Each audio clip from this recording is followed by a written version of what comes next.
Hello everyone. This is another in the series of Arban duets, as you probably know.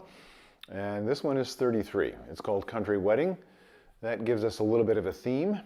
I'm thinking, again, the Arban book was published a long time ago, so the end of the 1800s. That means a country wedding might mean something different than what we think it does today. This seems like a dance tune to me, and one reason why I wanted to do it is because it's faster. It says allegro vivo, vivacious, lively, and it has that kind of celebratory flavor to it that you might get at a wedding, a time of happiness and celebration. So I'm going to play the first part first. And then we'll take it from there. Please join me.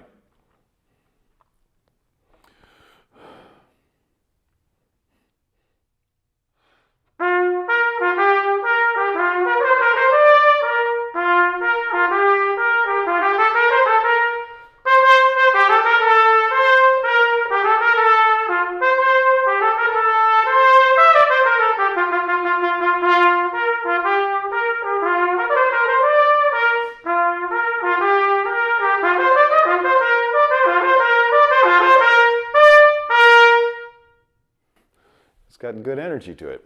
I don't know if I'd want to be in the wedding band and playing that for, 2, 3, 4 hours, but there you go. You're trying to provide something that gives people that energy that you get from music for dancing. And that's what it's important to think about when you're playing music. What's the function here?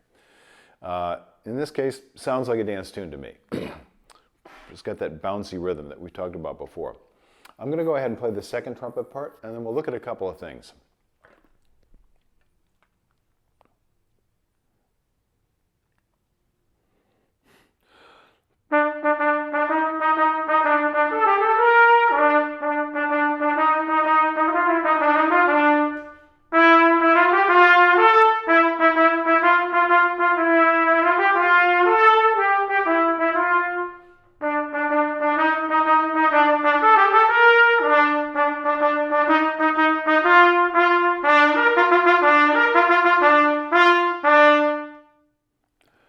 I think the most important thing about doing this, having this relationship, is the listening part.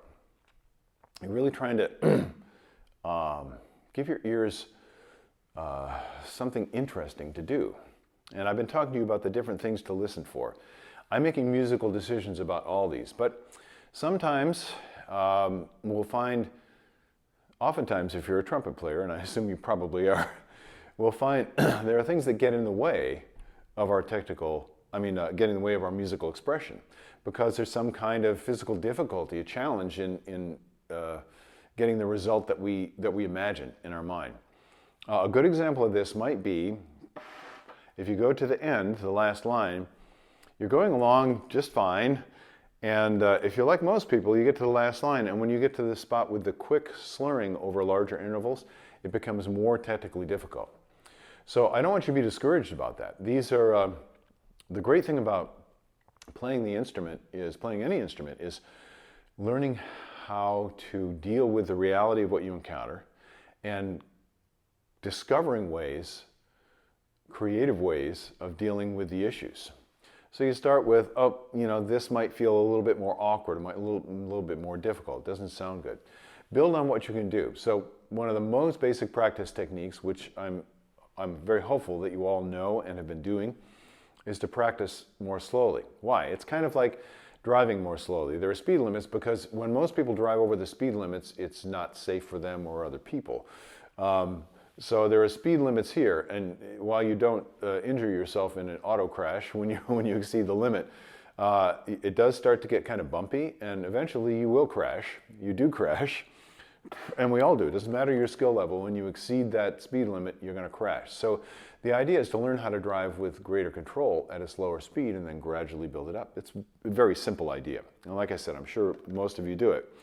But what are you actually trying to do when you do this? So let me go ahead and play this section.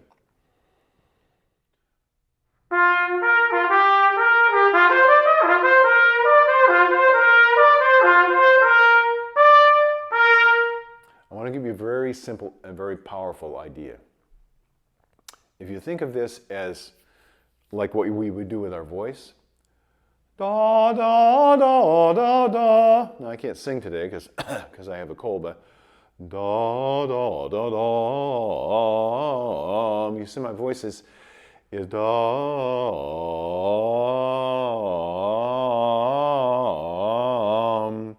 Pardon for the vocal quality. I'm doing the best I can. What I'm trying to put across here is when we sing with continuous tone.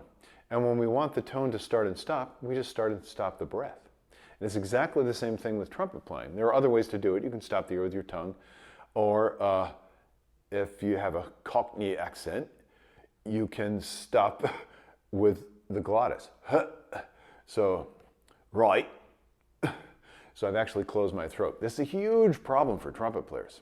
So one of the first things we need to do is it all starts with flow. Recognize it all starts with flow, and it's like the voice. But you never close your throat when you play the trumpet. At least I don't recommend it. You can do it, but it usually doesn't have a good result. So what am I listening for? What am I aiming for when I do this? I want to find my best sound.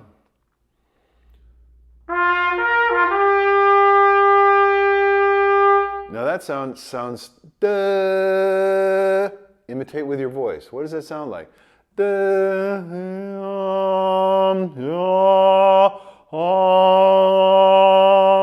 Boy, it's hard to get resonance today. It's probably affecting my playing too.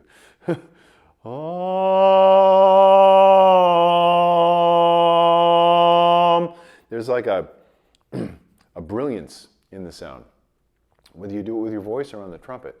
You want to release that. When you're too tight, you're holding on, duh, duh, duh. You get the note, it can sound okay. So listen for that when it's like the light coming on into your sound. And this is all registers and all dynamics. So that's the first thing. See if you can find that. Use great examples. Listen to other people. As soon as you get your ears onto it, that's going to help tremendously in being the first step in finding your control. Now, let's say you find that, some people call it the sweet spot. Your sound is ringing, it's easy, everything feels physically balanced. You're not holding in any way to anything. It's an easy, even flow. And all the musical results are there. It's very pleasing to your ear. Great. That's a good starting point. Now the challenge is to keep it, especially when you're moving, and especially when you're moving quickly. So this is a very simple idea, slow practice. Why? So that in this case, so that you can maintain consistent vocal resonance between the notes, not just on the notes, but between the notes. And one of the easiest ways to do this, and if you explore the site, I think one of the main things that I'm going to be trying to do is talk about how do we develop these skills. One of the skills you can do, many of you probably been doing mouthpiece buzzing. Mouthpiece buzzing is not like the trumpet. I'll talk about that in not like playing the trumpet. But there are connections between them, and this is what you want to go with. So if I want to practice this, first I do it slowly. And if I was having a problem,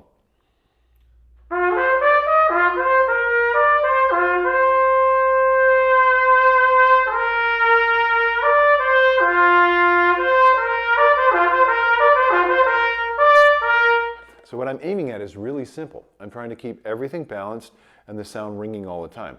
Doing it is not simple. It's very difficult. And that's one of the main differences when you hear a very experienced, a very talented player play. You're going to hear this as part of their playing. Listen for it. One of the challenges of trumpet playing is this. Things that are, the sound production that's easy for other instruments is not easy on the trumpet. And this spot in particular shows it very well. So how can I get there? I start with singing, then I go to buzzing, and then I go to playing. Now this is not something that I invented, although I discovered it, but it's also something that has been taught, and I hope that you discover it, by the way. I'm trying to give you a little help here. It's something that was taught, and it became kind of the basic idea behind what's called the Chicago School, coming out of the Chicago Symphony from the middle of the last century forward. Sing, buzz, play. Strongly taught by Arnold Jacobs whenever he worked with brass players. He was the tubist for the Chicago Symphony during that period of time, and many of you know the name because he was a very, very influential brass teacher. So, how would that work? Well, as I showed you, I can't sing it very well today, but what I'm going to try and do is buzz it anyway.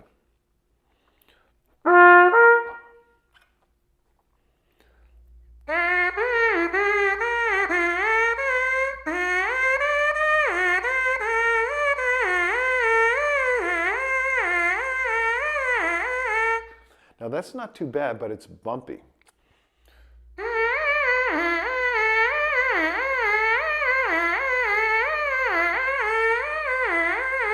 If you watch my face, you'll see me making adjustments for every note. And that's not like singing. Well, it's like bad singing. When an amateur sings, somebody like myself, as we change notes, we tend to hold on with the vocal cords. That's exactly the same thing that's happening here. So this is one of the main things you're trying to get, and you can do it by listening if you know what to listen for, and you're patient. This is going to take a lot of patience.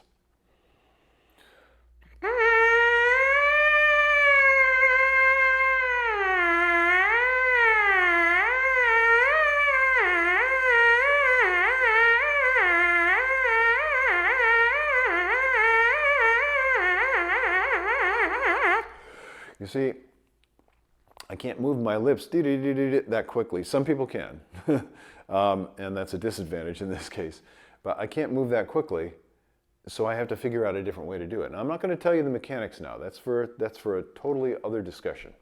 What's actually going on and how to teach yourself these skills. But the best way to learn is just to do it and let your body discover it. Don't try too hard. Just listen, have fun, do it. Put it into practice. And get closer and closer to that simple goal of resonant sound that's connected and doesn't lose the resonance when you change notes. It's a very high-level skill, balanced skill, and the bigger the intervals get, the more challenging that balance is. It's a little bit like a gymnastics move, you might say, but with very, very small motions, which you can't see because they're happening inside. There's some hints. So I hope this helps you to some degree. And if not, I hope you at least have fun playing the duet. So I'll see you later on down the road. I don't know when, but whenever these are made, you can access them anytime you want. And I hope you go back many times and that you find them useful for your practice. All right, have a great day. I'll see you later on. Bye-bye.